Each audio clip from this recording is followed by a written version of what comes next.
हाँ जी, तो अब हम एप्लीकेशन ऑफ डेरिवेटिव नाम के चैप्टर में टेंजेंट एंड नॉर्मल के कुछ क्वेश्चन करेंगे।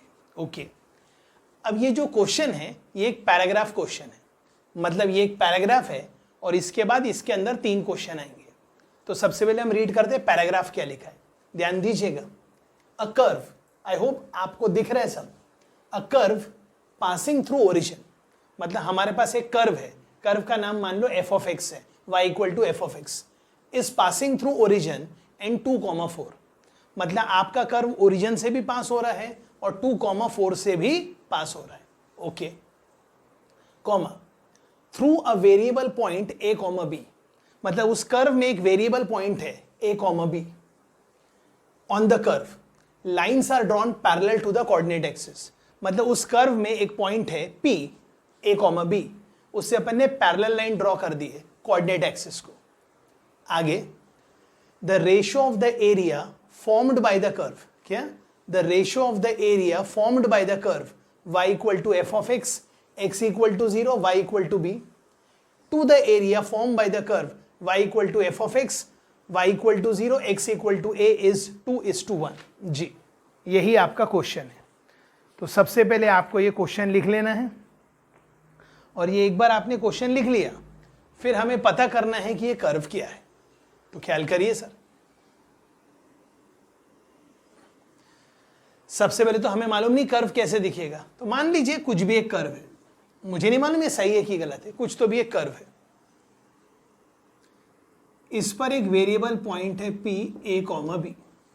ओके, यहां से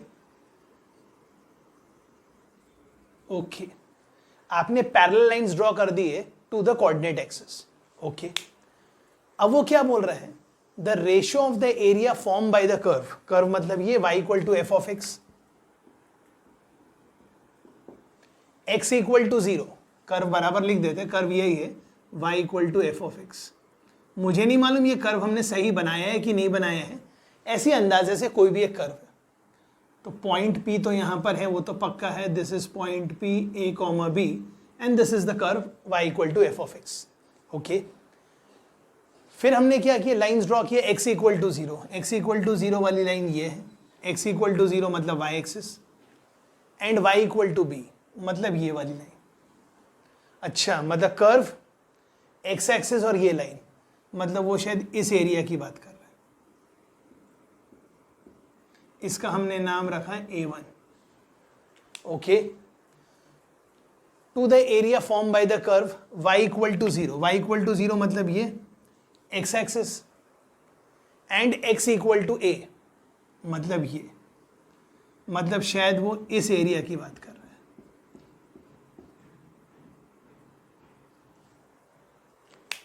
और आपको क्या दिया है, a1 by a2 is 2:1। Okay, अब सबसे पहले तो हमारे को कर्व ही नहीं मालूम है, तो हम बोल सकते हैं ये x इक्वल टू 0 है, ये y इक्वल टू 0, ये a, b है।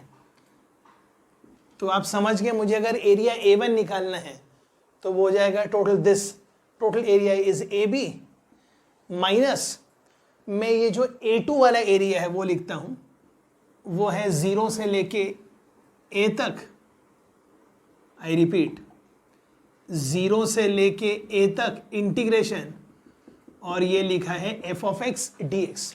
हमने इसका वर्टिकल स्ट्रिप काट दिया। ओके, डिवाइडेड बाय a2, वो तो वही है 0 to a f of x dx, और ये जो आंसर है ये आपको 2:1 दिया है। तो हमें निकालना है फंक्शन क्या होगा।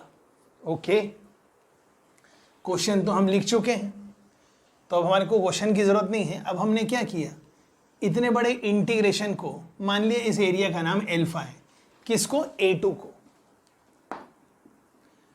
तो ये दिखा ab minus alpha upon alpha is 2, cross multiply किया तो ये हो गया 2 एल्फा, एल्फा उधर चला गया तो हो गया 3 एल्फा। मैंने बोला एल्फा और लिखा 0 to a integration f of x dx, एक ही बात है। और ये लिखा है a into b, a into b का मतलब है x इंटू वाई, क्योंकि a is for x and b is for y because it is the variable point. Okay, अब क्या करना है, इशारा आप समझ गए, differentiate both side with respect to x। तो ये क्या हो जाएगा, x into d y by d x plus y is equal to, ये आ गया 3। अब ये है इंटीग्रेशन, फिर आप क्या कर रहे हैं, डेरिवेटिव। तो क्या कर रहे हैं, आप इसका डेरिवेटिव निकाल रहे हैं। तो F of x D x का इंटीग्रेशन का जब आप डेरिवेटिव लगाएंगे तो क्या आएगा, ये आ जाएगा एफ ऑफ एक्स, और एफ ऑफ एक्स मतलब वाई, मतलब 0 से लेके a तक F of x D x का जब आप इंटीग्रेशन कर रहे थे उसका आपने डेरिवेटिव निकाला तो वो कैंसिल हो गया, आंसर आ गया y। अब ये लिखा है x dy by d x plus y is equal to 3y। आप समझदार हैं, ये हो गया 2y। इसको प्रॉपरली अरेंज कर देंगे तो ये आ गया dy by y is equal to 2 times dx by x. Okay, हमने किया बोथ साइड्स इंटीग्रेट। अब टॉपिक आसान हो गया है, जैसे ही अब आपने बोथ साइड्स इंटीग्रेट किया, अब क्या होगा, जैसे ही बोथ साइड्स इंटीग्रेट किया, dy by y is ln y, dx by x is ln x, और बाहर 2 आ गया, plus constant of integration c। अब कांस्टेंट ऑफ इंटीग्रेशन c है, मतलब आप उसको ln c भी लिख सकते हैं, क्योंकि जिसको मैं c बोल रहा हूं शायद वो ln c है। मतलब आंसर आ गया ln y is equal to ln x square c। 2 यहां चला गया, टेक एंटी लॉग, तो y आ गया सी एक्स स्क्वायर। अब ये c निकालने के लिए शायद ये दिया होता, द कर्व पासेस थ्रू 2, 4, तो यहां 2 डालेंगे या 4 डालेंगे तो c कितना आ जाएगा 1। तो आंसर क्या आ गया, y is equal to x square. ये चेक कर लीजिए, अब जैसी कर्व आ गया इसके आगे के तीनों क्वेश्चन आपके सामने आ जाएंगे, चेक करिए प्लीज। ओके, तो इस पैराग्राफ में अब पहला क्वेश्चन क्या आ रहा है, equation of line touching both the curve. Both the curve मतलब एक है y equal to f of x, और y equal to f of x मतलब y equal to x square, and y square is equal to 8x। Okay, सबसे पहले ये standard parabola है, इसका नाम क्या है, y square is equal to 4ax, मतलब a आ गया 2। और अगर ये स्टैंडर्ड पैराबोला है y square is equal to 8x, तो इस पे टेंजेंट की इक्वेशन क्या होती है, इस पे टेंजेंट की इक्वेशन होती है y is equal to mx plus a by m, और इस पैराबोला में a कितना है 2। मतलब what is this, this is the equation of tangent at any point to this parabola, parametric form में। और हम चाहते हैं वो टेंजेंट इसको भी टेंजेंट हो, मतलब हम चाहते हैं जो इसको टेंजेंट हो वो इसको भी टेंजेंट हो, मतलब शायद ऐसा टेंजेंट हो। तो हमें क्या करना है, ये y equal to m x plus 2 by m उठा के यहाँ पुट कर देना है, और इसको सॉल्व करते वक्त d इक्वल टू 0 करना है, क्योंकि इस लाइन को इस कर्व को भी एक ही पॉइंट पे टच करना है। तो ये कैसे दिखेगा, m x plus 2 by m is x square, cross multiply कर लेंगे तो m square x plus 2 is m x square. एक तरफ ले जाएंगे क्वाड्रेटिक इन x बना लेंगे, और हम चाहते हैं अब इसको सॉल्व करके हमें d इक्वल टू 0 करना है। अब d इक्वल टू 0 मतलब b स्क्वायर मतलब माइनस एम स्क्वायर का स्क्वायर, मतलब दिस माइनस 4ac। तो इसमें से हमने m कॉमन निकाला, मतलब m cube plus 8 equal to 0। तो एक आंसर आ गया m इक्वल टू 0 और एक आ गया m cube equal to -8। Obviously m equal to 0 से तो कॉमन टेंजेंट नहीं बन सकती है कि जो इसको टेंजेंट है वो इसको भी टेंजेंट हो जाए, तो ये तो रिजेक्ट हो गया। इसका मतलब ये आ गया, मतलब m कितना आ गया -2, और अगर m आ गया -2 उठा के यहाँ डाल देंगे तो ये हो गया y equal to -2x, 2 upon -2 is -1, सबको एक तरफ लेके आ गए तो आ गया 2x plus y plus 1 equal to 0। अब इस पैराग्राफ का नेक्स्ट क्वेश्चन ख्याल करिए please.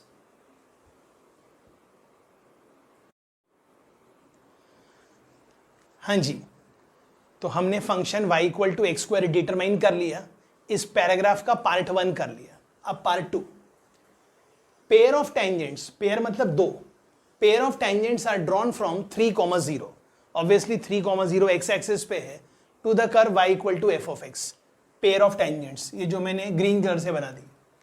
Then area enclosed between the pair of tangents and y equal to f of x, मतलब आप शायद समझ रहे हैं, आगे वाला शायद आपसे ये वाला एरिया पूछ रहा है।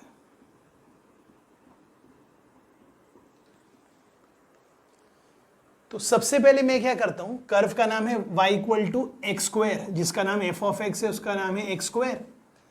तो मैं यहां पर एक पॉइंट P ले लेता हूं,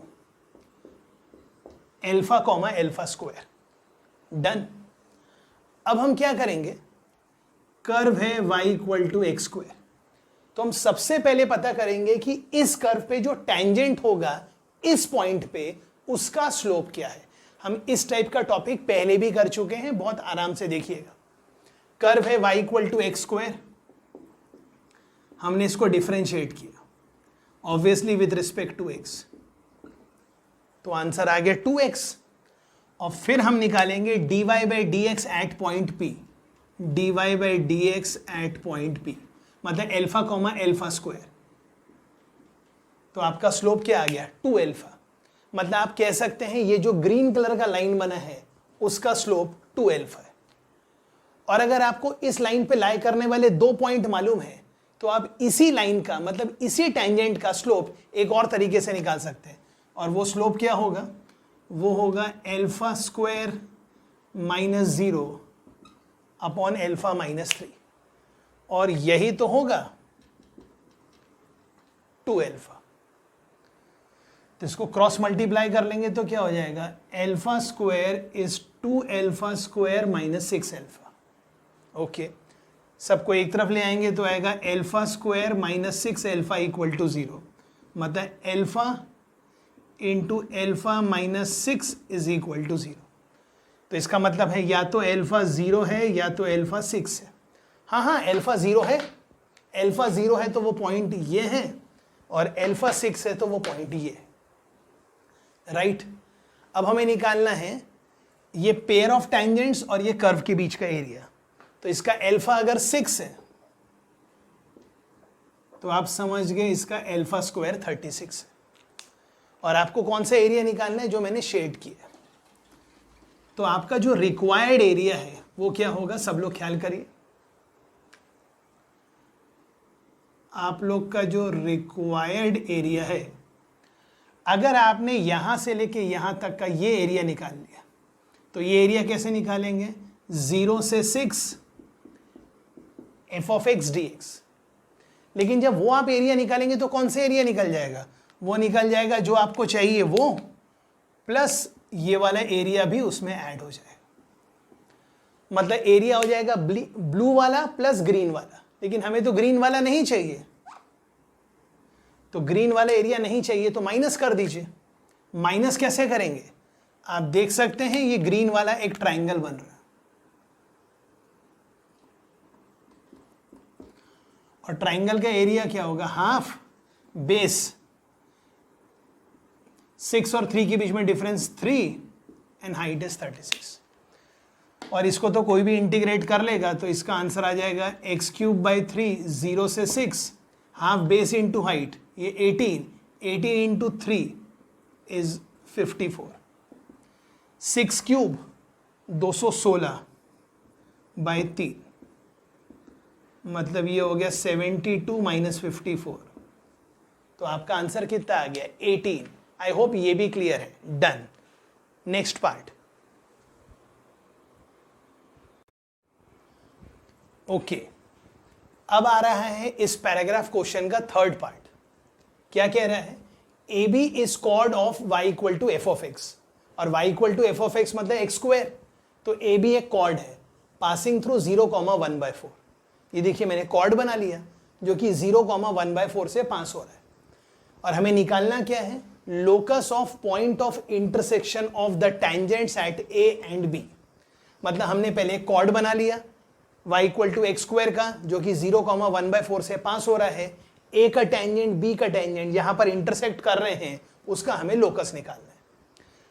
अब मैं क्या कहना चाहता हूं, ये कर्व है y equal to x square, हमने सर्कल में किया था, मुझे ये कॉर्ड ऑफ कॉन्टैक्ट की इक्वेशन लिखना है। मतलब मुझे पॉइंट P की नजर से, आई रिपीट, पॉइंट P की नजर से a b as a chord of contact की इक्वेशन लिखना है। और अगर मुझे कॉर्ड ऑफ कॉन्टैक्ट की इक्वेशन लिखना है तो हम कैसे करते हैं, chord of contact is t equal to 0, और t इक्वल टू 0 का मतलब है जहां पर भी एक्स स्क्वायर है वहां पर x1, और जहां पर भी y है वहां पे y प्लस y1/2। चेक कर लीजिए प्लीज। ये करने के बाद हम कहेंगे ये किसकी इक्वेशन हो गई, कॉर्ड ऑफ कॉन्टैक्ट की, ए बी की, और फिर इसमें 0,1/4 सेटिस्फाई कर देंगे। तो 0,1/4 सेटिस्फाई कर देंगे तो y के बदले 1/4, तो आएगा 1/4 प्लस के डिवाइडेड बाई 2, और एक्स स्क्वायर के बदले, सॉरी एक्स स्क्वायर के बदले आएगा x(x1), सॉरी एक्स स्क्वायर के बदले x(x1), और y स्क्वायर के बदले y(y1), x के बदले x प्लस x1/2, y के बदले y plus y1/2 equal to 0 into h. ये खत्म हो गया, तो ये चला गया, तो ये क्या लिखा है 1/4 प्लस के इक्वल टू 0।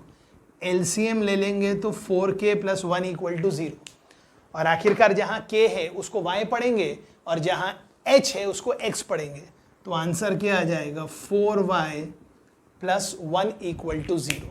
क्या ये क्लियर है? Done, thank you.